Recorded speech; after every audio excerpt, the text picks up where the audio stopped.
မြန်မာပြည်အထက်ပိုင်းကတောင်တန်းတွေဝန်းရံထားတဲ့မြို့လေးတစ်မြို့မှာမင်းခန့်ဆိုတဲ့လူငယ်လေးတစ်ယောက်ရှိနေ။သူကဝါဒနာရဓာတ်ပုံရိုက်ရတာဝါဒနာပါသူတစ်ယောက်ပါ။တနေ့မှာတော့သူဟာထူးခြားတဲ့တဘာဝအလတ်အပတွေကိုရိုက်ကူးဖို့အတွက်မြို့နယ်အလံဝေးတဲ့တောအုံနာကရွာလေးတစ်ရွာကိုခရီးထွက်လာခဲ့တယ်။အဲ့ဒီရွာကိုရောက်တဲ့အခါ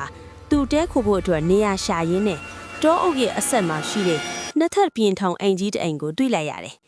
အိမ်ကြီးကဟောင်းနှွဲနေပေမဲ့ခိုင်ခန့်ပုံရပြီးခြံဝင်းထဲမှာညောင်ပင်ကြီးတစ်ပင်ကအုပ်မိုးထားတယ်။မင်းခန့်ဟာအိမ်ပိုင်ရှင်လို့ယူဆရတဲ့အဖိုးကိုတရားကိုတွေ့ပြီးအခန်းငှားဖို့မေးလိုက်တယ်။အဖိုးကသူ့ကိုစူးစူးဝဲဝါကြည့်ပြီးတစ်ချက်ပြုံးလိုက်တယ်။ငှားလို့ရပါတယ်။ဒါပေမဲ့ငါ့ကိုပတ်စံပေးစရာမလိုဘူး။မင်းလှုပ်ပေးရမှာကတခုပဲ။အဖိုးရဲ့စကားကြောင့်မင်းခန့်အံ့ဩသွားတယ်။ဘာလှုပ်ပေးရမှာလဲအဖိုး။ညတိုင်းည12နာရီတိတိမှာအိမ်ရှိကညောင်မင်းအောက်မှာဖျောင်းတိုင်တစ်တိုင်တွားထွန်းပေးရမယ်။ဘာထံပဲကြာကြာဘာကိုပဲမြင်မြင်နောက်ကိုလှဲ့မကြည့်ပဲအိမ်ထဲကိုတန်းပြန်ဝင်လာရမယ်။ဒါပဲ။မင်းခန့်ကတော့ဒါကိုရိုးရွှင်းတဲ့အယူသီးမှုတစ်ခုလိုပဲထင်ပြီးသဘောတူလိုက်တယ်။အဲ့ဒီနေ့ညမှာပဲသူအိမ်ဘုံကိုတက်ပြီးအခန်းထဲမှာနေရာချလိုက်တယ်။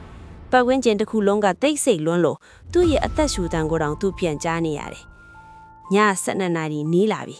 မင်းခန့်ဟာအဖိုးကိုပေးချတဲ့ဖျောင်းတိုင်ကိုကိုက်ပြီးအိမ်အောက်ကိုဆင်းလိုက်ခဲ့တယ်။ညောင်ပင်ကြီးစီကိုရှောက်သွားတဲ့အခါလေးတိုက်တန်မရှိပဲတစ်ရွက်တွေကတရှက်ရှဲနဲ့လှုပ်ခတ်နေတယ်လို့ခံစားရတယ်။သူညောင်ပင်ကြီးရဲမှာဖျောင်းတိုင်ကိုထုံးလိုက်တယ်။ထုံးပြီးချင်းအိမ်ထဲကိုပြန်ဝင်มาပဲသူ့ရဲ့ပခုံးပေါ်ကိုအီးဆက်ဆက်လက်ချောင်းတွေကလာထိတယ်လို့ခံစားလိုက်ရတယ်။ပြီးတော့နားနားလေးကနေကပ်ပြီးပြောလိုက်တဲ့တိုးတိုးလေးရှိုက်တန်တစ်ခုမင်းငါ့ကိုမြင်ရလားမင်းခန့်ရဲ့တကူလုံးတုံတက်သွားပြီးအဖိုးရဲ့တတိပေးစကားကိုတတိရလိုက်တယ်